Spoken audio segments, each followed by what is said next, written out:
children's writer and editor and one of the founder partners of Funky Rainbow, the traveling children's bookshop. But the reason I'm talking to you today is because of a lifelong love affair of mine with author Subhadra Sengupta's fabulous writing for children. It is fabulous that Subhadra has won the Big Little Book Award in 2020 for her outstanding contribution to Indian children's literature, and I really feel that the award has found a perfect home, with Subhadra. I was introduced to Subhadra's writing many decades ago when I was editing a magazine called Chatterbox, and she sent in this delicious story called Bashir and the Garlic Ghost. What was Bashir and the Garlic Ghost all about? Well, it was the story of a young boy called Bashir who wanted his brother Asad to become the main chef in the Nawab's kitchen.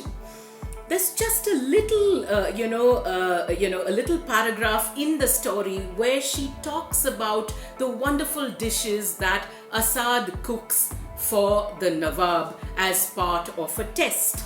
And these are some of the dishes that she mentions here.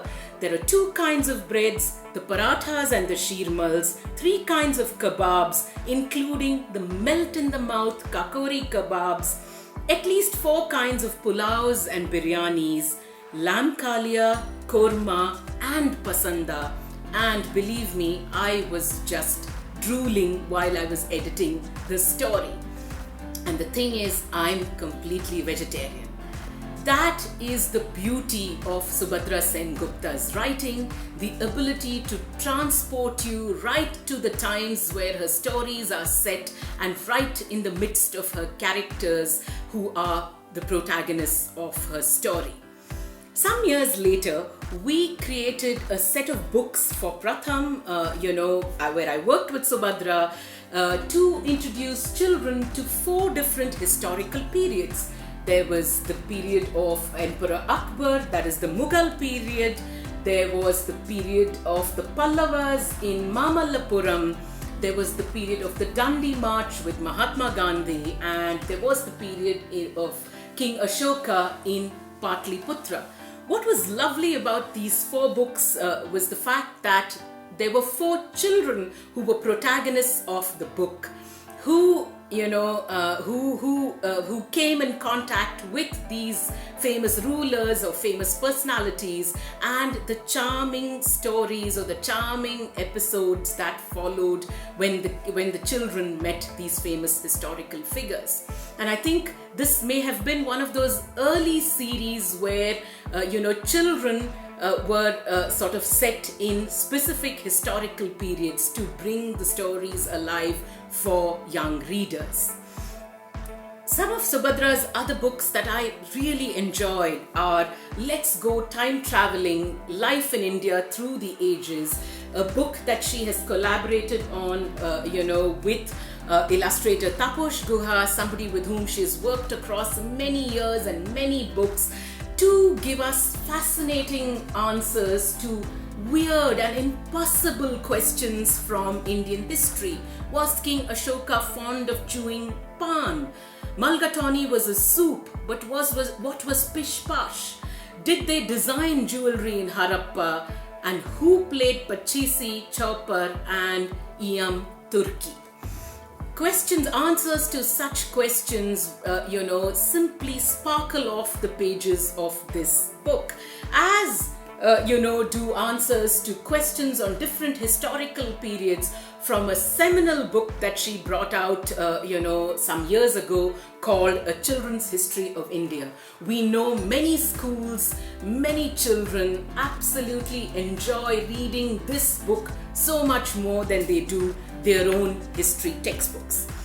One of Subhadra's, recent books, which is a very, very necessary one, I think, for readers young and young at heart, is this one called The Constitution of India for Children. What does this book do? It absolutely tells us the story of the remarkable document that not just lays down the laws of the country, but also unites India into one country. Is it a dry, is it a dry document? Is it, is it like a tough, is it a difficult document to decipher? Well, if you look at this book that again Subhadra and Taposh have put together, absolutely not. The facts, the details, they simply just roll off the pages with dollops of humor thrown into it that makes the Constitution absolutely come alive. Of course, Subhadra loves ghost stories, and I know that, she has this fabulous collection that came out recently called Mostly Ghostly Stories. What's about this book? Well, there are angry ghosts, there are whispering ghosts, there are ghosts who lurk inside biryani pots, and there are social media ghosts as well. And I know that, besides history and food, ghosts are a great preoccupation with Subhadra. There's also a book of detective fiction, in fact 2 books of detective fiction that she wrote for young adults very many years ago, and this one called Starstruck features the foxy foursome Mandy, Padma, Jahan and Charu, who go about solving mysteries with a great deal of teenage panache. Of course, in the midst of all these books, and Subhadra has over 40 books for children, ranging from picture books to chapter books to books for middle readers and young adults, as well as comics, for children. Which one is one of my favorites? Because I certainly can't say that I have only one favorite. Well, my favorite has got to be History Mystery Dal Biryani. Right from the title, I think the book really grips you, and it combines 2 of Subhadra's, I think, eternal loves, food and history, simply in lip-smacking style. I would definitely recommend again that readers young at heart pick up History Mystery Dal Biryani and read it. So if you asked me why Subhadra Sengupta, there's just one line that I have in answer. Well, she's a writer for every reason and for every season. Make sure you pick up every book of Subhadra Sengupta's, folks. You're guaranteed laughs aplenty, facts aplenty, stories aplenty, fun aplenty, and a treasure of information aplenty.